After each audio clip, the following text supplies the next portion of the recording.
Hello, and welcome back to Banjo Strings and Drinking Gourds, How America Culture Came to Be, the podcast of the Frontier Culture Museum of Virginia. I'm Alex.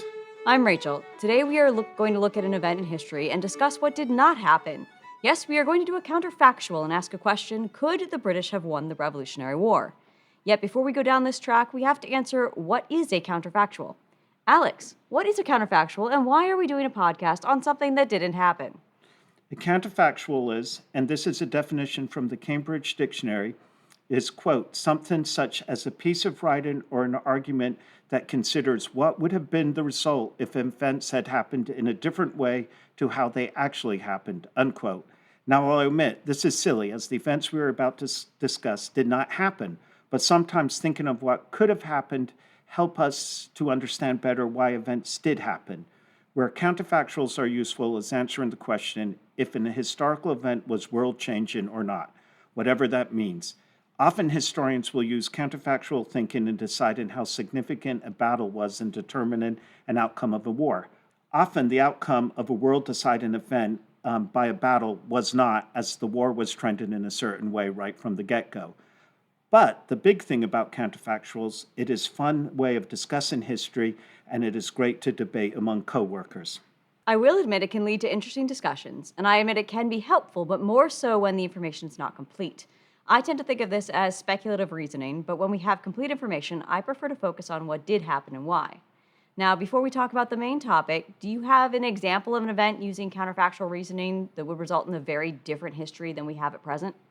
Surprisingly, this was a very hard exercise, and the only historical event that I can think of that might have made a difference to the world for a great many people if the outcome was reversed was the Battle of Hastings in 1066. If King Harold Godwin, instead of dying in the battle, was victorious, and William the Conqueror, now known as William the Failure, and the Normans were vanquished, the English world would have evolved very differently. The Anglo-Saxon period would have continued, and perhaps, and this is a big perhaps, there would have been no British Empire. Okay, so this is getting speculative and silly, but it does show where the outcome would have made a big difference. I will agree that the battle outcome did result in massive changes for how England developed and for the modern world. Yet the impact on the day-to-day activities of the majority of people in England were very limited, much like the Who song, "Meet the New Boss, Same as the Old Boss," or something like that. However, there was one change for the good for the lowest of the peasant class, as 10% or maybe a little more of the population were enslaved, and the Normans, soon after the conquest, did ban slavery. These enslaved people were now, in all senses and purposes, serfs, so in similar circumstances, but at least they could not be sold in Ireland or mainland Europe. Now to the topic of the podcast. Could the British have won the Revolutionary War? Today we have two guests who live and breathe in this time period to help answer that question. The first is Sam, our museum costumer and Revolutionary War reenactor, and Davis, our director of interpretation and another Rev War reenactor. Now, I have the fun task of asking questions. And we'll begin with Sam, who, when discussing the topic a few days ago, had a very convincing argument that if a few events had changed in the early part of the war, the events would have been disastrous for the American cause. So, Sam, how could the British have won the war? Be prepared. When we look at the broader conflict, at least the early part of the conflict that becomes the American Revolution, we actually have to go back pretty significantly earlier. Historian Mary Beth Norton talks about what she calls the long 1774, basically the period from the Boston Tea Party in December of 1773 through to the battles of Lexington and Concord in April of 1775. And she calls that roughly the broad 1774. This is a period that politically is very interesting, but it's also a period where the stage is being set for conflict. The big difference in my mind is that one side is actively preparing for war. The other side, when we're talking about the British establishment generally, is on the back foot most of the time. So when we look at when conflict breaks out in 1775, while there is a standing army in Massachusetts and in Boston, it's not of sufficient size to get the job done. And beyond that, the second wave is not ready yet. When we look at the period from Lexington and Concord in April of 1775 to the first really significant British victories in New York in August of 1776, that is a long 14, 15-month stretch where the British are on the back foot and trying to get their act together. Some that is that it's almost as if, if you're thinking about a football game, you just don't show up for the first quarter. Um, and even though the British do have some relative victories, Bunker Hill is one to look at. The best way I could equate those are kicking field goals when you need to score touchdowns. The key to winning in America was winning decisively and winning early. And in many cases, the British didn't set themselves up logistically for success, especially after the British, first and foremost, they have to evacuate Boston in 1776 because it's just no longer a tenable position. Part of the reason it's no longer tenable is logistics and supply, in that the army is having a hard time keeping horses fed and watered, having sufficient firewood for needs. And in many ways, the situation in Boston is no longer sustainable, which causes the British Army to abandon the city. If you have shipments coming from Ireland and coming from England throughout most of that winter and into the spring, that makes that potentially more sustainable. What makes it way more sustainable is if you have a massive army embarking from Ireland and coming to British North America. The difficulty is through problems in logistics and supply, just simply getting enough ships to bring that army to America. The army that decisively whips Washington's butt in New York in August of 1776 doesn't get there until August of 1776. The campaign season started months before that. So you really have to get your ducks in a row when you're looking at the British side in order to make a big difference. After Saratoga and the eventual alliance with France, I think it's kind of a downhill slog where it is kind of moving towards the inevitable. You have to win the war in 75 and 76 really to make this work. And to do that, you have to be prepared in 1774, which the British Army and the British establishment broadly just wasn't. I don't know if I would actually rebut that per se. I don't know if there's anything I don't disagree with that. I think there may be other opportunities where you could potentially pull a W, which I'll talk about, but I don't know if I would go and say that there's something wrong with that statement. And the big key with that too, which also speaks to this, and this is the logistics and supply thing, is that the entire issue I just described then changes the footing and the strategy for most of the British command in North America, in that the understanding of how much a nightmare logistics and supply were, and the understanding of how long it's going to take to replenish armies and to replace troops causes, in many cases, British officers and British commanders to not press advantages enough and not press for decisive victories that might be more costly in manpower. The book to look at for this is With Zeal and with Bayonets Only, which is a tremendously good book talking about British tactics in North America. And in many cases, this logistical issue causes battles to be not as decisive as they need to be to really carry British wins into a victory broadly. The whole thing, an army marches on its stomach. When most of that food is being produced and most of the army needs to be ferried 3,000 miles across the ocean, that becomes a much more difficult thing to bear. Now, there's a bit of a backstory to my counterfactual. In the early 1700s, there's a lot of communication back and forth between the Board of Trade, the organization that is running or advising the colonies for the British government, and the colonies over concern of the French and native groups aligned with the French. Now, in 1717, after the Yamasee War, a South Carolina war between the colony and the Native Americans, they appealed to the Board of Trade and say, quote, "The French have a design to dispossess us of all our plantations in the continent of North America," unquote. This was followed by Lieutenant Governor Alexander Spotswood, my favorite colonial governor because of his first name, also writing to the Board of Trade after his Night of the Golden Horseshoe expedition of the same threat, but added the confusion and alarm of misinterpreting where the French were actually located. In other words, he thought the Great Lakes were a lot closer, and he was not sure where the Shenandoah River actually was flowing to. And so he's writing back and forth that the French are a much, much bigger threat than they really are. The Board of Trade wrote a series of reports, and the one that is very interesting came out on September 8th, 1721.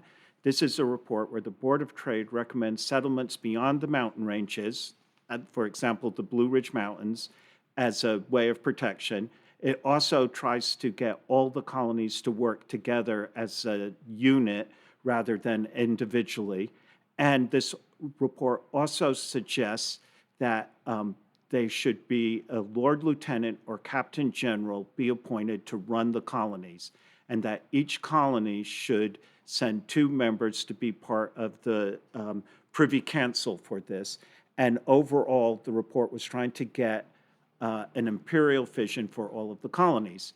Most of what was in this report never happened. I mean, the one thing that did happen is they started to settle beyond the Blue Ridge Mountains in Virginia. Now, let's just take this to the end of the French and Indian War. If they relook at how they were thinking at one time early on in the 18th century and decide to say, yes, we do need to have a captain general run the colonies. There does need to be a privy council.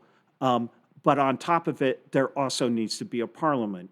And this is very similar to how they're run in Ireland at the same time. And the British are running Ireland as a colony. The parliament in Ireland is Anglican property owners. And that was probably what the parliament would be if my example did happen, would be significant property owners from all the colonies have the right to vote. And if this happens, and they were in charge with their own defense and raising money for the defense and army, for promoting trade between the colonies, there is a very good chance that there never would be a war because the arguments the colonists had against the British never would have occurred. And looking at this, this is the only way I think the British could have won, is taking preemptive measures right at the end of the French and Indian War in regards to how they were running the colonies. So my only concern with that as like a way forward, right? My only concern with that as a plan is that when Great Britain does try to devolve a degree of defensive authority to its colonies, especially in the front end of the French and Indian War, and as they try to kind of shepherd those colonies along, get them to contribute men, get them to contribute material during the French and Indian War, it is a hot, stinky mess. The provincial units, by and large, are not very well trained. They're not very well equipped. Virginia ends up having to dole out a ton of guns from the public magazine in Williamsburg to all these other colonies because they literally don't have enough firearms for their guys. So, I mean, I don't know if giving them more equity in the process would solve that problem, right? Giving them their own parliament, making it clearer that they're going to be responsible for this might give them a bit more stake in the game, make them want to actually do it. But the one big example we have of when the British government do try to devolve a degree of defensive authority to the colonies, it does faceplant pretty hard.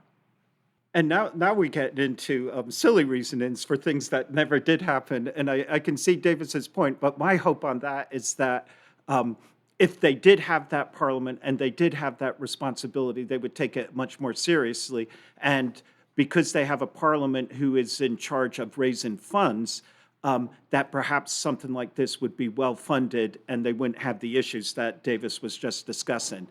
And this is really getting into speculative reason because it never, ever happened. The one thing I would add is I also think America would gain its independence. It just would not have been right there at that point in time. It would have probably been sometime in the 19th century. It just depends on how much they buy into the plan, really, right? Mm-hmm. So here's my concern actually looking at this. While in concept, this doesn't seem to be a bad plan, I think in practice, the application of it often, or very potentially, would have been taken quite poorly, especially depending upon how your Lord Lieutenant or Captain General is appointed. If this is a person being appointed by either the Parliament in England or the King, I think you're going to have a real problem. If you look at the Quebec Act of 1774, the part of the whole issue that most of the colonies are taking with that is the fact that the colony of Quebec is going to have a provincial governor that's appointed by the king and not being appointed or not in any way giving control to the colony itself. There's a real, especially in the second half of the 18th century, a real opposition to any notion of political capital or power being taken away from the individual colonies themselves. And as much as they seemed willing to come to the table with provincial congresses and eventually with um, the Congress that becomes the initial government of the United States, there is a vehement opposition to in any way infringing on, perhaps sovereignty isn't the right word, but in the own political interests and abilities of the individual colonies. So I wonder if you can even get them onto any sort of privy council, or if the opposition to that is going to be way too high. At least it was by 1774, but again, you can probably argue by that point you're on a rocky road anyway. It's already too late. Yeah. It just really depends on how much they buy in. Yeah. And it really depends on when they do it. If they do it before some of the issues that come up, which are going to cause the revolution, Right. it would negate the initial what they're arguing over. Okay, so I kind of have two. Alex talked a lot about politics, how politically they could have fixed a lot of these issues at the front end before a war ever even starts. Sam talked a lot about military preparation. One of my answers kind of dovetails into both of those, and it is the degree to which the British establishment, particularly British colonial authorities, allow the militias of the colonies to turn against them. By the time the revolution starts, or by the time Sam points out in this sort of long 1774, the guys who are the officers in most of the militia companies up and down the East Coast are vehement Whigs. These are guys who are going to become rebels down the line. They are not Tories.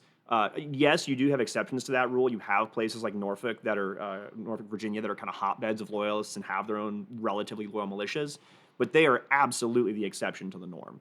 So by the time that anything actually pops off, the big issue is that all of these militias, all of these able-bodied white male contingents aged 16 to 60, yada, yada, yada, large portions of the populations of every colony are under the command of people who already hate your guts. So what that means in practice is that any location that you do not have British soldiers physically holding boots on the ground, in practice, the rebels own it because their militias are there to enforce whatever political rules and whatnot they want. This is exactly what we see with the committees of safety. The committees of safety are formed basically to enforce rebel political will on the people of the places that rebels have control of. And because they control the militias, they control basically anywhere that the British Army isn't physically at that very moment.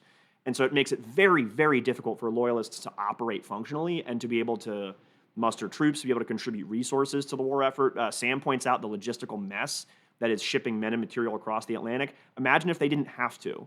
Imagine a situation where it's more of a 50-50 split between who is in command of these militias and where these militias' loyalty lies, and all of a sudden you have larger areas on this side of the Atlantic that could theoretically contribute men, contribute material, and act as basically green zones for the British Army. So that's one of my answers. That's like my pre-war answer, right? How do you fix this problem before the war pops off? So the issue that I would pose with that is that from keeping a boots on the ground perspective, throughout most of the 18th century, the sort of stance that the British government is taking is that it's too expensive to do it in a significant way. The bigger issue when you talk about not allowing Whigs to take over militias is that in pretty large swaths of British North America, there aren't enough Tories to flesh that out. And in many cases, especially when we're looking at Virginia, a good number of the counties in Virginia, the people that are officers in the militia are often movers and shakers or in some way noteworthy within the community locally. And most of those communities just don't have enough Tories to go around.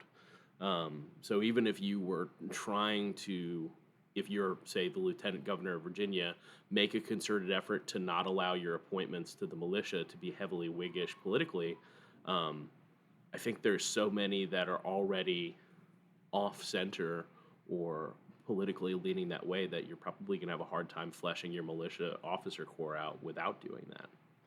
Yeah, I'll agree with you in the case of Virginia. The places where I think this could work are places like New Jersey, New York, particularly the Mohawk Valley, that are far more contested politically, right? Where you do have larger contingents of Tories. Because New Jersey is a good example of this. Like New Jersey has a lot of Tories, and yet there really aren't a lot of active Tory militias when the war breaks out. The guys who are in charge are all Whigs. So, same thing in the Mohawk Valley. Like, sure, some of those guys will end up getting recruited into other Tory units, but as you pointed out, Sam, they don't come to the game prepared. They're not ready to do that right off the bat. So, again, imagine a scenario in which most of New Jersey is actually able to muster either ambivalent militias or militias loyal to the crown, in which large swaths of regions like the Mohawk Valley are able to muster militias that are either ambivalent and not taking the side of the rebels, they're just kind of there, or again, taking the side of the crown. Yeah, it's not going to work in backcountry Virginia. You're right. It's entirely too Whiggish out here. It's just not going to work. But I think that there are enough areas out there that you can establish some green zones that would make the logistical problems you pointed out just suck less. It's not perfect, but like I think it would help. So my other answer, and this is my sort of what's the battle? Like if you can pick a battle to change the course of the war, I'm going to vote for the 10 crucial days. And if you're not familiar with the phrase the 10 crucial days, it refers to a 10-day period from essentially the Christmas of 1776 through into early 1777. This is where Washington crosses the Delaware, surprises the Hessians, wins victories at Trenton, wins victories at Princeton, things like that. So to set the stage a little bit, by the time this is happening, by Christmas of 1776, Washington has been getting his tail kicked for 6 months. Ever since those troops arrived that Sam talked about earlier in August of 76 in New York, Washington has been suffering defeat after defeat after defeat after defeat. It's in all the newspapers. Everybody up and down the East Coast knows he's getting his tail whooped. And so already there's sort of a malaise throughout the rebel cause, right? People are not in a good mood. Thomas Paine literally writes a piece called The Crisis to describe the situation they're in. So that should kind of give you a sense of the state of mind of the rebel cause at that point. So things are not looking good. Washington's guys, many of them are about to have their enlistments run out. He's trying really, really desperately to convince them to re-enlist. Part of the way that he's going to do that is by trying to pull a W. If he's able to pull a W, put something on the board, put some points on the board for his team, he can show his guys that it's worthwhile to re-enlist. But what if that doesn't happen? What if Washington crosses the Delaware and the British are ready for him? They get, intelligence that he's going to do it, their defenses are better, you name it. Let's say he crosses, let's say that the Hessians are ready for him, let's say the British Army's ready for him, and they crush his force. He's not able to successfully retreat back beyond the Delaware, and that unit is functionally annihilated in the field. I think if that happens, the rebel cause has to do some serious introspection. They no longer have a major field army at that point, right? Like they're in a really, really bad shape. Their primary leader has just been defeated. Their primary army has just been defeated. And do they have assets elsewhere in the colonies? Sure. But I think it forces them to come to the negotiating table, right? It's going to be really, really difficult to convince new guys to enlist and to raise new units in a situation where you've just been getting annihilated constantly. So I think that because the 10 Crucial Days is so important in restoring hope for the rebel cause, if it fails, that hope is lost. That hope is not restored, and there is just a general sense of hopelessness around the rebel cause. Does that mean that immediately the British take over everything? Probably not. Virginia is raising tens of thousands of dudes at that point to put in the field. So, there are still guys who can threaten British rule, but I do think it probably forces those colonies to start coming to the table and start talking about some type of political settlement rather than slugging it out, going for an alliance with the French, and going for full independence. So, with that, what would have happened if Britain had come to the table? What kind of concessions do you think Britain would have been willing to grant? Oh, God. What happens if you come to the table? That's tough. It's early though too. Huh? That's early coming to the table. The degree to which the British are willing to give concessions in '76 is not going to be very high. The big key is that it's not a world conflict yet. Post Saratoga, when the United States allies with France and then really allies with Spain, and it becomes a world conflict or a world war, the degree to which ending it and concessions are going to be made is going to be much higher. But if you're looking at January of 1777, pre any of that occurring, the the the negotiations are not going to go positively for the American cause because the British don't need it to yet. It's a one-front war at this point. They hold all the cards. Weirdly, I think you end up with a bit of a, to use a modern parallel, you end up with a Yevgeny Prigozhin Wagner Group scenario, right? Where you have this group of people who've staged a rebellion against you, and you could probably make it end tomorrow by giving a bunch of concessions, but do those concessions make you look super weak and set you up for a future rebellion? So yeah, that's tough. Are they going to try to play hardball, and in playing hardball, do they extend the conflict into an ugly guerrilla slog? I don't know. I have a question. If George Washington is killed in your scenario, who takes over as the George Washington figure? Is there anyone, or is he unique in this war as the one who can get everyone around him? I mean, at that point, it's probably Lee, isn't it? I was going to say Lee, or this is not going to be a popular opinion, but maybe Arnold. Because this is before Arnold is massively disillusioned. He hasn't been passed over for promotion 1.5 million times. Benedict Arnold, to be clear. He also hasn't done enough yet at that point, though. That's fair. He's the hero of Saratoga, and Saratoga hasn't happened yet. But so yeah, maybe he wouldn't get the job. Yeah, but. his crowning achievement is the most bumbling campaign through Canada trying to attack Montreal and Quebec. That's a good point. You're right. His track record in a front end of 77 isn't great. Yeah. Maybe it is Lee, but that's a problem. Is it's not super obvious. Yeah, the Lee is by that point has had some degree of success in Charleston against the British, but that's kind of small potatoes stuff. There's not a clear and obvious next guy. Lee politically is better connected than most.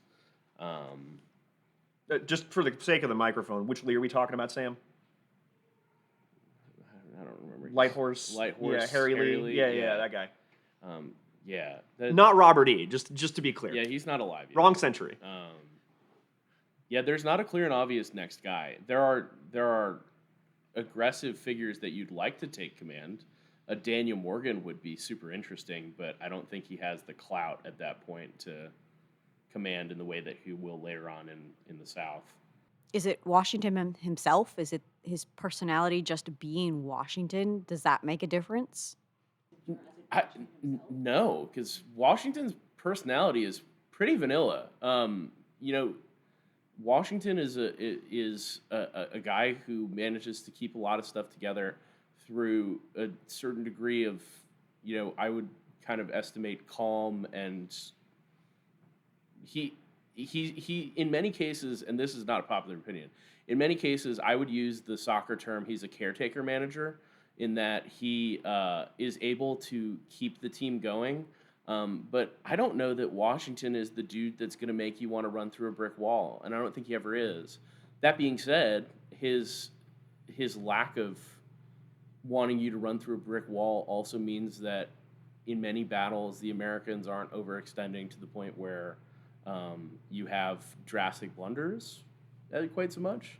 But they can recover from the blunders. Anytime they mess up, they're able to salvage the army and not get annihilated. Yeah, if you're looking in the actual 18th century, Washington was a logical figure to appoint to command the Continental Army for a number of reasons, but I don't see him as a particularly attractive pick.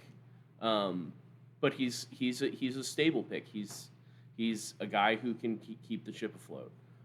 But there aren't that many really appealing picks. The guys who become appealing, the guys like Lee, Arnold, Morgan, at the period that we're talking about in 1776, they haven't done enough to actually merit that. Their resumes aren't good enough to get the job yet. Yeah. So the only thing I'll disagree on with the assessment of Washington is the run through a brick wall thing.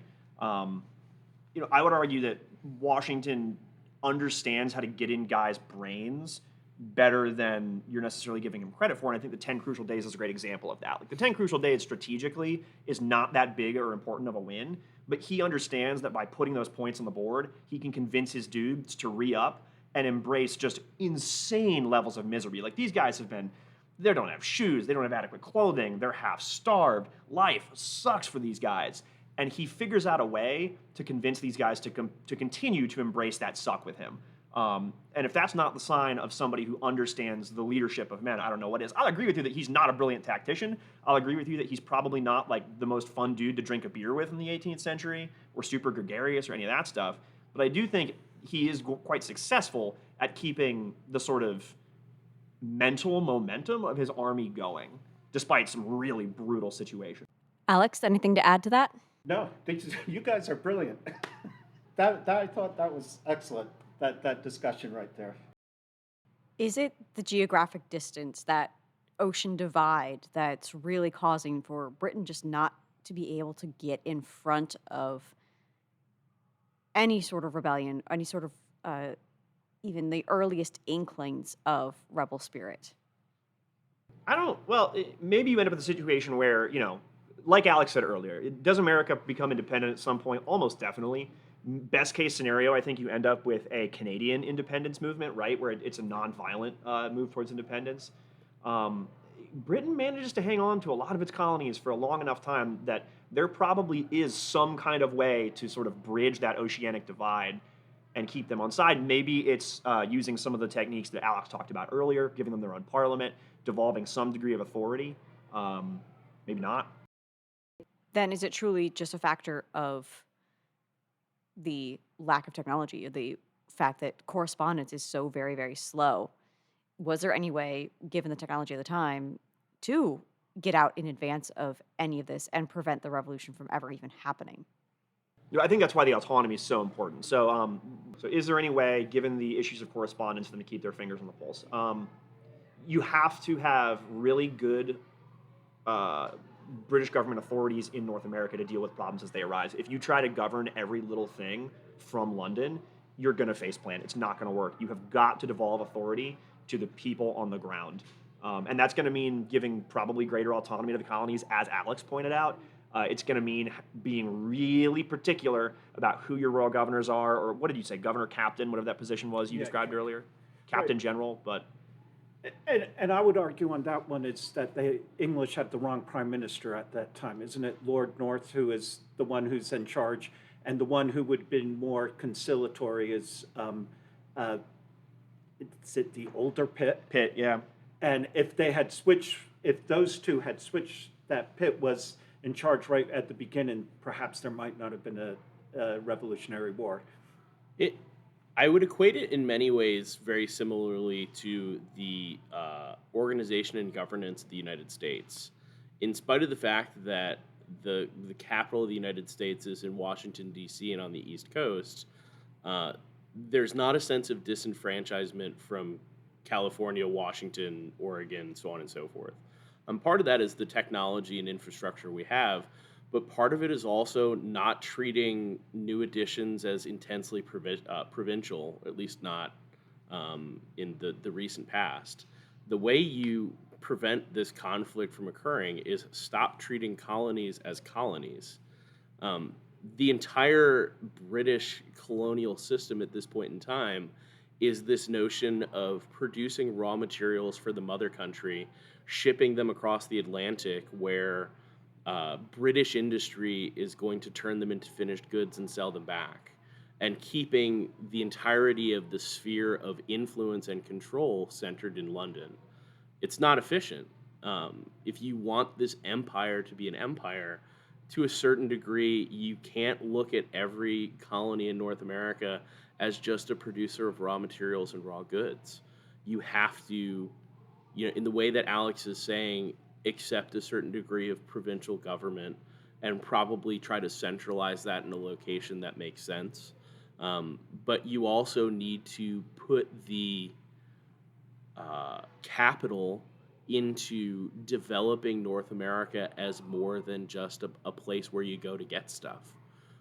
If the infrastructure, governmental infrastructure, and support is in place to build up the areas that are British North America, and that there are support, amenities, and just a higher degree of quality of life in the colonies more broadly, then they're not really colonies anymore. They're just part of the British Empire.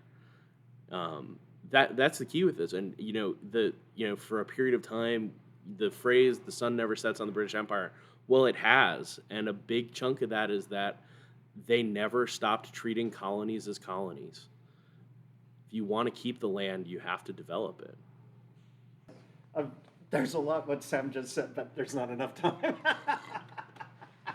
Is there any way that, let's say, using propaganda, that they could have kept public opinion on the British side and that any sort of rabble rousing or hints of rebellion would have been seen as basically extremism? Oh, heck yeah. You use propaganda in two really important ways. You use it, and there are certain writers at the time who were talking about it. All of the backwoods frontier people who go off and contribute to the Continental Army and do a really good job, you present them as inhumane, rough, dirty, and in many ways brutal and savage, bloodthirsty dudes that you don't want to associate with. And you treat most of the Bostonians who are the problem as intensely mentally ill, or in some way unsound. If you ostracize the frontier and Boston from the rest of colonial North America, which, by the way, Boston does a good job of anyway, you really have a really good shot on the propaganda front. If you look at reactions to the Boston Tea Party in 1773 and the reactions that occur in 1774, pretty universally, every other colony thinks Boston did not do the right thing. Now, they stand with a degree of solidarity to the reactions to the Boston Tea Party and how Boston is treated after the fact. But it's universally agreed of like, no, Boston was in the wrong on that. But the lack of following that up with they're in the wrong because they're crazy and you shouldn't associate with crazy is kind of a shortfall. Those are the keys. It's really the movers and shakers from the frontier and New England. And if you ostracize those two things, if you're a farmer in South Carolina, what do you care? Yeah, why show up exactly? Why show up? And it's important to note too that who are the guys who show up in the first year? It's the people Sam described. It's guys from New England and it's guys from the frontier. Like that's who shows up in the first year of the Revolution in any meaningful numbers. All right, my very last question. What would it have looked like for the British to have won the American Revolution? Would we have the United States as we know it today, just with a much later development, a much younger country? Would we have any massively significant changes, do you think? What's your opinion? So what if the British win? So the first huge difference I think you get is I think slavery is abolished a lot earlier. Slavery gets abolished a lot earlier if the United States, or what is now the United States, remains a part of the British Empire. So that's thing A. That said, I think that there's either going to be another revolution down the line or you're going to end up with a Canadian-style independence through peaceful means. But I think there's basically no way that the United States remains a part of Great Britain forever and ever and ever. Other than that, it's really hard to say how that impacts us as a society, right? Like, we know what happened in the Revolution, and we can point to things in our society that are the way they are because of the Revolution. Like, we're Americans. We love our guns. A big part of the reason we do is because of the way that the American Revolution played out. If it plays out differently, if it plays out through peaceful means, are we anywhere near as trigger-happy of a culture as we are right now? I don't know the answer to that. Are we Australia instead? Yeah, or are we Australia or Canada, right? It's hard to say. All right, is there anything you just want to sum up with or end with? Yeah. Don't waste time. First quarter matters. If the British Army arrives in spring of 1776, the entirely different conflict. Don't drag your feet. Got to do it. Go out today. Do the thing. Get it done. All right. Well, thank you, Sam, Davis, and Alex, for that really fascinating look as to what would have happened if the British won the Revolution. So thank you for joining us for Banjo Strings and Drinking Gourds. We bring you historical episodes twice a month. And if you're in the area, be sure to check out our 4th of July celebration coming this Tuesday. It's going to have a Crockett's Western Battalion encampment and reading of the Declaration, lots of making of apple pie. So coming out should be a really fun time. Thanks for listening.